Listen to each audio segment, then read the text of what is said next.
Who's wrong and who's wronger? In this corner, followed by millions, James the Exploding Unicorn Breakwell.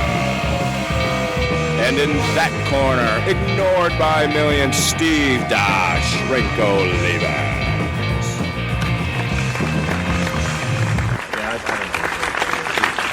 He said he was going to be here, and then he's not here, and then I'm sitting around with... Hey, everybody, welcome back to Wrong and Wronger. I'm just finishing my sandwich from the Amish place down the road, and I guess we're going to record now. This is the podcast that we professionally handle every episode as if it is a polished Hollywood production. You can't even eat a sandwich right. Oh my gosh. I am Steve Heimlich Olivas, and he is James Fiddling While Rome Burns Breakwell. James, I have to compose myself with my red Solo cup here. How are you doing today? Well, I need you to promise me something, Steve. I need you to promise me that if you do manage to die while recording, that your wife will send me that video so the episode will go on. Oh my God. Well, James, I have updates for you.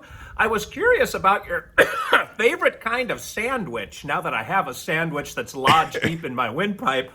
And I have a UPS driver update. As I was telling you the story before we started, and he said, does he live on the ranch too? All kinds of things happening in the evil spirit poltergeist-infested ranch, but I want to know what's going on in your life, James. Well, I'm listening to you choke to death. I don't know why you thought you could eat and talk at the same time. Like that,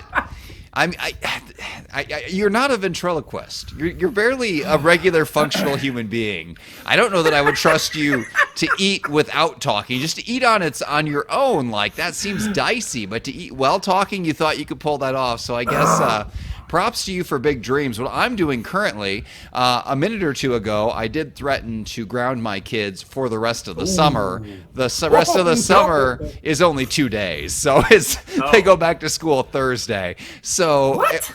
Yeah, the threat isn't as powerful as it should be, but I did like being able to say that, and I meant it. I gave them a simple task to do when there were 4 of them to do it. So logically, rather than accomplishing it in 30 seconds, they spent 12 minutes fighting, and which is spectacular. So them going back to school will be the best event of my life, but I want to hear about the worst events from yours.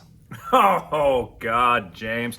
And let me just close the anecdote about your daughters. There is a principle in psychology called diffusion of responsibility. And so if you have a heart attack in a subway, you should do it in front of one person instead of in front of 10. Because all 10 people will assume someone else will take charge, and nobody will help you if there's 10 people. If there's one person, they now feel obligated to take charge and do something. So my point is, when you have a task like that, you may be better off assigning it to one daughter instead of to all 4 daughters. Or to pick 4 tasks and assign one to each, rather than have all of them want the other one to do all the heavy lifting. So you've just created an additional 40 minutes of work for me. So I either have to invent 3 other tasks or leave it with one task and then have the 4 kids fight about who will do the one task. If I create 4 tasks, they'll fight over who does which one. If I randomly assign them, they'll complain about who got which task. I mean, there is no solving this Rubik's Cube, Steve. I mean, do you think I haven't tried this before? The thought hasn't crossed my mind. Oh, I thought I was being helpful, but your kids are diabolical, James. Yes, they are specifically engineered to make my life hard. And the engineering they have for that is my own DNA. It is being used back against me. This entire situation is my fault. But really, they're good kids, except for right now, because they very much need to go back to school. I can't believe your school starts that early, but... Actually... Go ahead. We're a week after like the main Indianapolis schools. I think they're going to a year-round schedule, so they started like they've been in there for a week already. And we do this funny thing. God. We start on a Thursday, which is very strange, but I don't make the rules. I just drop off my kids when they say I can drop them off at the earliest possible moment, and then leave them there as long as possible. With tires peeling out in the parking lot, you laughing like a mad scientist on your way to Applebee's to get margaritas at 10 in the morning. Fantastic. Well, James, we have come to an impasse with the gate opener. Ooh. And the gate guy is here right now, and he stopped me as I was pulling up from running errands this morning. And he said, I won't do his accent, although I do a pretty good impersonation of him. I was just talking to our UPS guy about this. That gate opener has not worked for more than maybe 5 days in a row since November of last year. Wow. And the guy has been out no fewer, and I'm not exaggerating, no fewer than 10 times to try to fix it. And all it is like a garage door opener on the gate. So you push the button, the gate opens. You push the button, the gate closes. Mm-hmm. Have not been able to get that thing to work ever. He's replaced every part in it twice. And today he said, Steve, I have one more part to put on here. I've been doing this 30 years. I've never had a gate opener I couldn't fix until I met yours. I don't know what's wrong with it or how to fix it. So if this part doesn't work, I'm taking everything off your gate, putting it in my truck, and I'm just going to write you a check for what you paid for all of this. Wow. I'm reimbursing all your money. You can hire someone else and see if their gate opener works. That is pretty extreme. Did he not try? I mean, presumably he has more than one gate opener. Did he just not try to put a different gate opener on there? Apparently, well, I don't. He's replaced every component of this one, and it must be the right opener for the size and weight of our gate because he's been doing this for 30 years. So, no, I haven't, but Mrs. Steve is already, I'm actually looking through our plate glass window here into the living room, and she is on her computer, probably looking for another gate opener company or gate company that will add an opener to our gate and see how rolling the dice with them works. It'll probably piss off the poltergeist that lives here on Rattlesnake Ranch or the demons or the evil spirits or whatever is going on. But we're going to tempt fate and give it another shot before we pack it in and just padlock that gate every single time. So before you hire a company like that, are you required by law to disclose that your ranch is haunted? No, you have to disclose if there's been a suicide in a house. Really? I think. It might be that there's been a death in the house. I'm fairly certain suicide is also explicitly stated on the contract. But evil spirit and demonic possession, not specifically laid out in any homeowner's contract. So I don't believe we have to disclose that to a gate opening company. I mean, I could see why the suicide would need to be on there because maybe you just give up on the property. You try to replace the gate one too many times, and that's that. So I can see. I mean, if there's been a terrible incident in the house like that, you could think maybe it's the house's fault, and maybe this is where that road leads. But you owe us a story about a UPS driver as well. The UPS driver who drove through the broken gate. He did. He was up here. The reason that we didn't record on time is our UPS guy, Jamie, drove up, and I haven't seen him since May. And his replacement told me, I said, where's Jamie? When some kid drove up my driveway in a UPS truck. Yeah, he's probably 22. But he said, he hurt his ankle. So I thought, all right, I'll see Jamie next week. So Jamie pulls up today, and I said, hey, how's your ankle, man? And he said, I got to get these screws taken out. I think I'm allergic to them. And I said, what? So apparently he rolled a Polaris. I do live in the country, James. Yes. And he rolled a Polaris on top of himself, and he has no memory of any of it. His son saw him and came out. His ankle was sort of snapped. The thing rolled over his head, and he had, his scalp was torn, and he has stitches up the side of his head. Wow. He said he had CAT scans on his back because he hurt his back, but apparently it's okay. And the biggest irritation for him is that he won't be fully... I can't say this with a straight face, James, but I swear to God, he's angry because his ankle won't be fully mobile for muzzleloader season in November if he doesn't get those screws out. So he's going to get the screws taken out. And I said, don't you need the screws? And he said, nah, I don't need those. So that's going to be the end of that. I mean, I'm pretty sure the surgeon just put them in there for fun. He's like, you know what? Let's stick these in there. You don't need them, but maybe that's... Mrs. Steve has a whole toolbox full of screws holding her stuff together, but apparently he's only got two, and they're somewhat superfluous. Well, that's good to know. And he, as a UPS driver, would know what's best for the structural integrity of his ankle. I mean, they give you a lot of medical training at UPS school, so he's in good hands with himself. He might be out here turkey hunting with me this fall, so I'll give you an update on how he's hobbling around by then. Yeah, well, you had a situation of your own of a medical nature. I don't know if we talk about that on here or not. I forget which crises you put out to the general public and which ones you confine to me in text. No, I have also, I mentioned it to the general public also, but yeah, dude, I forgot. It happened right after we recorded last time. It happened last Wednesday, and I had a kidney stone. And before I tell the story, and I'll make the story quick, but have you ever had a kidney stone, James? No, because I am young and healthy and not a trillion years old. Well, I appreciate you working a little dig in the story for me. But so I've never had one either. Like, not one that caused pain. I've shot a couple kidney stones out over the last 15 years or so, didn't think anything of it. But this one, holy smokes.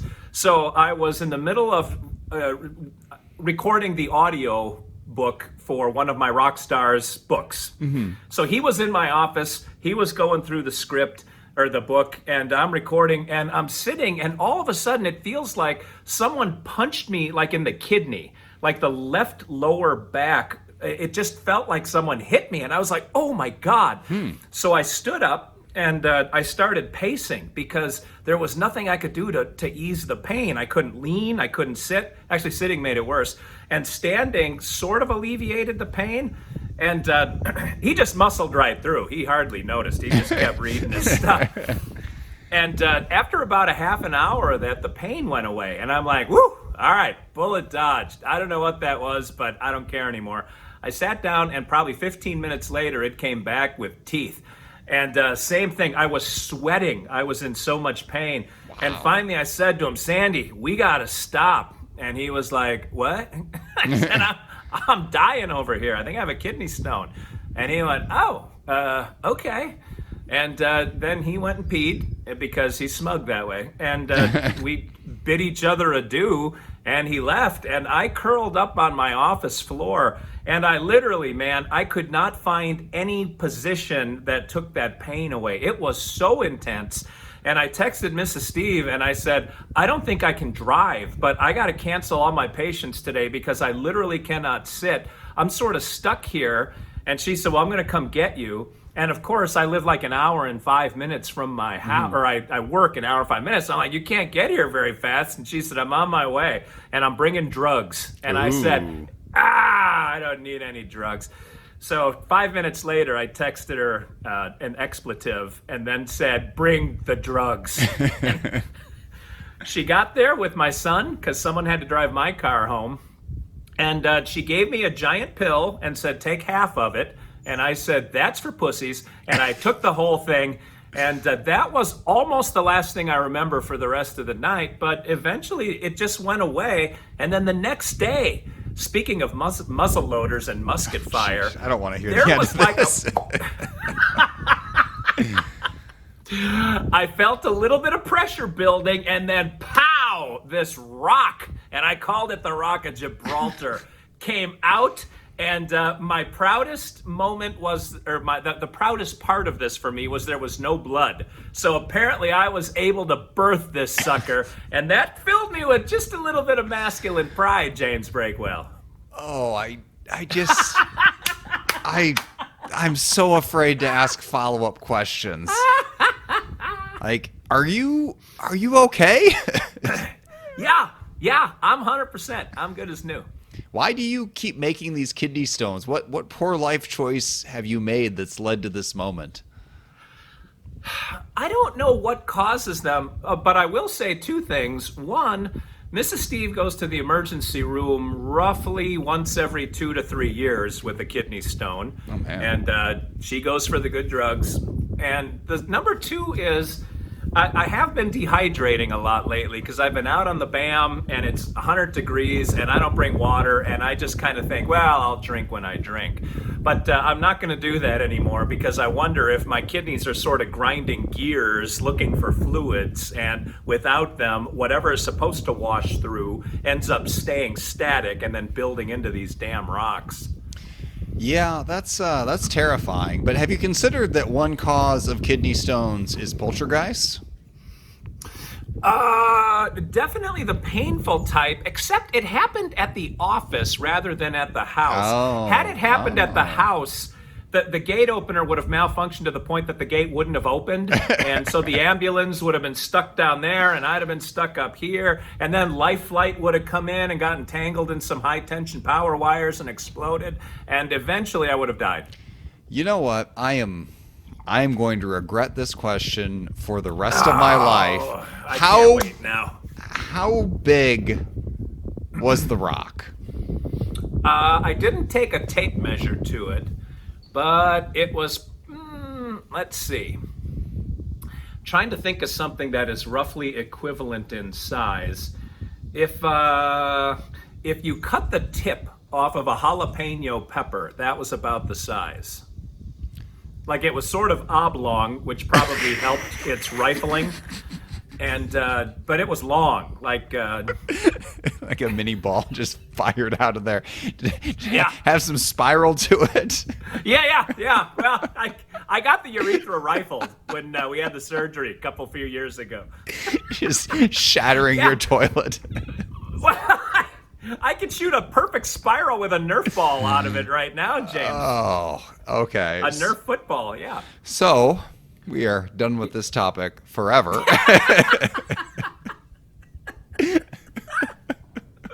So that's what's going on with me, man. Not much, just another Tuesday. Man, I went to the doctor today, which is weird for me because I never, ever go to the doctor for anything. I don't even have a primary care doctor. They always ask me, who's your primary care doctor? And I just don't have one. I went last year when I fell during that race, and I thought I broke my leg, and they told me I was just a wimp, and my leg was fine. But I went today because my wrists have been bothering me, and mainly it's my left one. It bothers me from time to time. It's been going on for a couple years, and I always thought the main problem was how I held my phone, that I'm, on it from time to time for Twitter, and I would twist my hand around. It's one of those large phones, and my wrist would start to hurt. And then I would, put my phone down for a few weeks and be more sensible, and the pain would kind of go away. And then it flared up, and it would go away. And this last time it flared up, and it got bad enough. I was at the gym, and usually I can kind of... Are you in another hurricane? Oh, damn it. Am I? Maybe. This is going to be a thing with us. James and Steve in the wind tunnel. It is kind of a wind tunnel. I'm in my covered porch, and the wind sort of shoots through. It's nice because it keeps it relatively cool on hot summer days, but it probably is counterproductive when it comes to recording a podcast. I shouldn't even mention it because the one that I hear isn't actually the one that records the podcast audio, so it's possible that one's not picking up any wind at all, and that, as always, the disruption is me and not nature, but who knows? All right. But please tell me about what you did to hurt your wrist. Yeah, and I do all sorts of stupid stuff. I lift weights. I do martial arts, and we roll around with jujitsu and stuff, and crank on them. But I never actually hurt it there. Like, it always feels fine there. But this one time at the gym, like, it was hurting some, and I went in, and for the first time ever, I couldn't lift anything. Like, one of my wrists just wouldn't work. And it doesn't matter how strong your arms are. Well, it wouldn't work. It worked. It was incredibly painful. Like, and I realized suddenly, there's this weak point. Like, it doesn't matter how strong your arms are if your wrists can't bear weight. It's kind of useless. Yeah. And if also trying to lift a barbell with one hand is not going to happen. So I was like, okay, this was right before we went on the cruise. I was like, well, I'm not going to work out on the boat. So I've got 8 or 9 days off, not a big deal. So I didn't do anything for 8 or 9 days. And they have a gym on the boat, James. They do. Not on little boats like that. There was literally no gym of any kind. Ooh. And so I just kind of I didn't lift anything that I could avoid, but every once in a while I do something, like you're on a plane and you've just got to get that carry-on luggage down or you're going to be beaten to death by 25 passengers behind you. And I'd grab it. It's not heavy at all, but I have this horrible shooting pain down my wrist, or it would be weird things like I'm on the plane and buckled up and I need to reach into my pocket for something and it would bend just right. It would hurt so bad.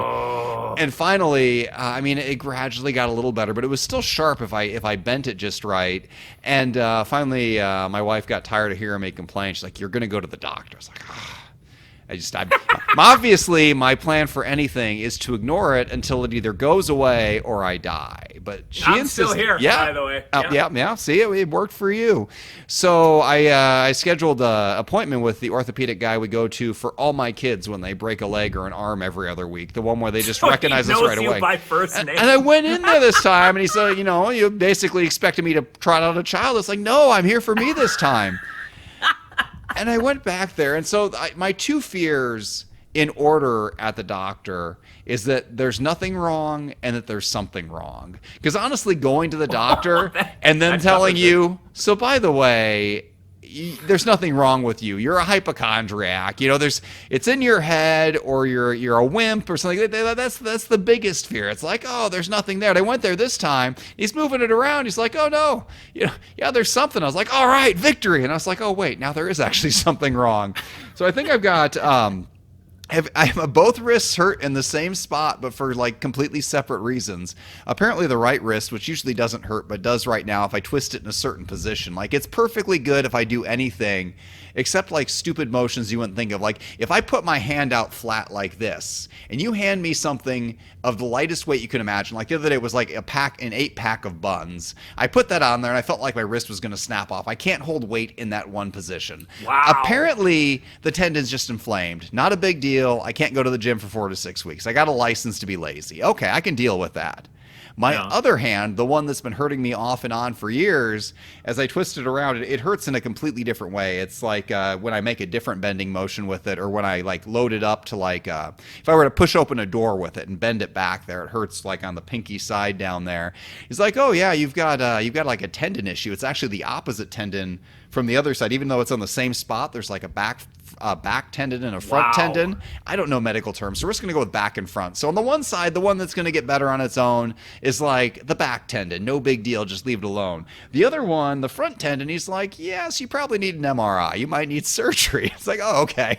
So that's good. So apparently my strategy of from the past 3 years of just when it hurts, just kind of ignoring it for a while till it gets a little better was not the right move. And there's probably something structural. And I was like, did I injure myself? Did I do something and not notice it? And he's like, no, just, everybody's joints are different and can take a different amount of wear and tear. And apparently I'm on the bad end of the amount of wear and tear it can take. It's not like I've lived a terribly rough and tumble lifestyle, but apparently even my life of ease and leisure was too much for that wrist. And then going to the gym and loading heavy weights on it was not a good plan. So he said I can go to the gym and I can do legs. I can't do arms. So I'm going to go and be the leg guy. I'd say I'm going to go get huge on the bottom and just tiny on top and be horribly off balance. But the truth is, I've been going to the gym for a lot of years now, and nobody could even tell. So there will be no difference whatsoever. I will look as weak and as out of shape as ever, but I will know that I'm not going. And then supposedly in the coming weeks, there will be an MRI, and they'll tell me if I've actually got to get surgery or whatever. And apparently that popping sound my wrist makes is not supposed to happen. He's like, yeah, that's your tendon snapping back and forth, I think. It's like, oh, okay. So I'll stop popping it then. Well, is that like a factory defect, or did you do something to make it start popping like that? It didn't used to pop as much, but you're going to be familiar with this. As you get older, things just get less resilient, and a joint that probably worked fine several years ago, I see. Over time, it just it's now working less well. I'm 1 trillion years old, but look at this, huh? Look at you. You've got 2 perfectly fine wrists. And honestly, I've discovered that if you're going to have one part of your body go bad, the wrists are a really bad part. They're kind of like your whole upper body is pretty much useless if the part where it connects to the hands is no good.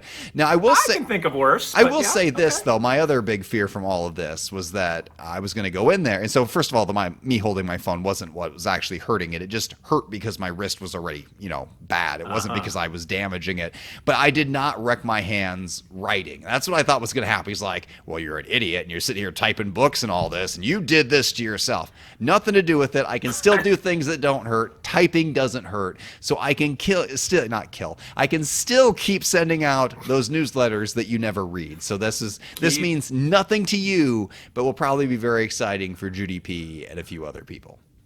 I was unaware you even had a newsletter, so this is all news to me. I was actually frantically trying to record the audio version of it before we recorded. You messaged me when I was right in the middle of it. I was like, oh, if I stop now, it's going to sound different when I come back. It's going to be all messed up. But you know what? Steve's that important. I will try to record this whole thing in 15 minutes and get back to you. But I couldn't do it. I made it like a third of the way through because I kept messing up. So now we're here. Now I'll go back to the other thing, and people will be like, why do you sound completely different in the middle? And it's because of you. All because of you.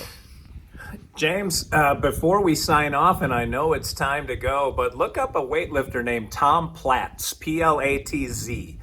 And when I used to read Muscle and Fitness magazine back in the 80s, he was one of the big names out in the world of bodybuilding. But he built his whole upper body by working on his lower body. Oh, yeah? And his big claim to fame were how big his thighs were. But he was stacked and ripped with his upper body. He probably did a little bit to manicure, but he built all that upper body muscle by just doing stuff for his legs. So he might be an inspiration for the new you. You know, I've been doing lower body stuff for a long time with zero results. So maybe I should follow somebody else's plan. I might actually look him up. All right, well, you're like 7 feet tall. Your muscles are too long. You need to really bear down and shrink, James. Then I think you'll be able to build. I like all explanations that make my lack of results not my fault. So I'm going to go with that. All right.